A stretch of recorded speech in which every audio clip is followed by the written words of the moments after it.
Hello everyone. पिछले video में हम प्रोस्पेक्टस की डेफिनेशन पढ़ के आए थे, जिसमें दो वर्ड आए थे, shelf prospectus and red herring prospectus.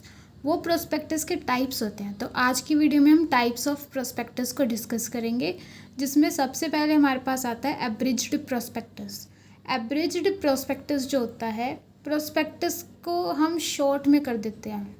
ठीक है, प्रोस्पेक्टस तो बहुत लेंथी एक चीज़ होती है, पर जब हम उसको शॉर्ट में दे दें वो हो जाता है एब्रिज्ड प्रोस्पेक्टस। और एज़ पर सेबी ये हमें हर एक एप्लीकेशन फॉर्म के साथ इशू करना होता है। It's important. Okay, second, shelf prospectus, red herring prospectus की बात करें, सबसे पहले हम शेल्फ प्रोस्पेक्टस को डिस्कस करते हैं। तो according to section 31, shelf prospectus क्या होता है? आपने आज एक प्रोस्पेक्टस इशू करा पब्लिक में, और आपको इसी ईयर में एक और बार शेयर्स को दोबारा इशू करना है। तो आप कह रहे हो मैं दोबारा वो कॉस्ट क्यों लगाऊं प्रोस्पेक्टस को इशू करने में, प्रिंट करने में?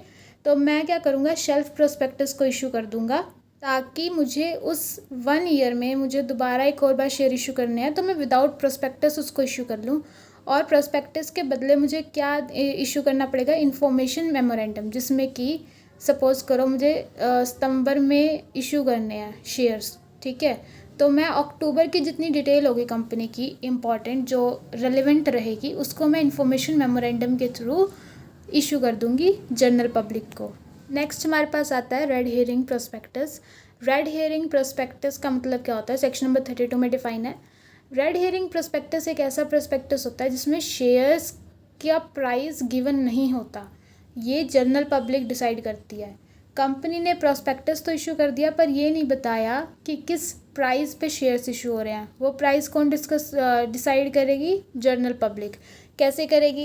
कंपनी एक मैक्सिमम और मिनिमम प्राइस देगी, उसके बीच में बिडिंग करनी होती है, तो वो पब्लिक करेगी। और जैसे जैसे बिडिंग करेगी कंपनी के पास आएगा, कंपनी फिर एक प्राइस को चूज़ करेगी कि किस प्राइस पे हम शेयर्स को इशू करने वाले हैं। वो होता है रेड हेरिंग प्रोस्पेक्टस। लास्ट हमारे पास आता है डीम्ड प्रोस्पेक्टस। ऐसा कोई भी डॉक्यूमेंट जिसको देख के आप सेल कर रहे हो शेयर्स को, आप परचेज़ कर रहे हो शेयर्स को, जनरल पब्लिक सेल कर रही है कंपनी, तो वो क्या माना जाएगा? Deemed prospectus. कोई भी डॉक्यूमेंट हो जिसको देख के परचेज सेल चल रही है शेयर्स में, वो डीम्ड प्रोस्पेक्टस माना जाता है। तो यहाँ पे ये टाइप्स हैं प्रोस्पेक्टस के हमारे। ये वीडियो यहीं पे ख़त्म होती है। Bye bye.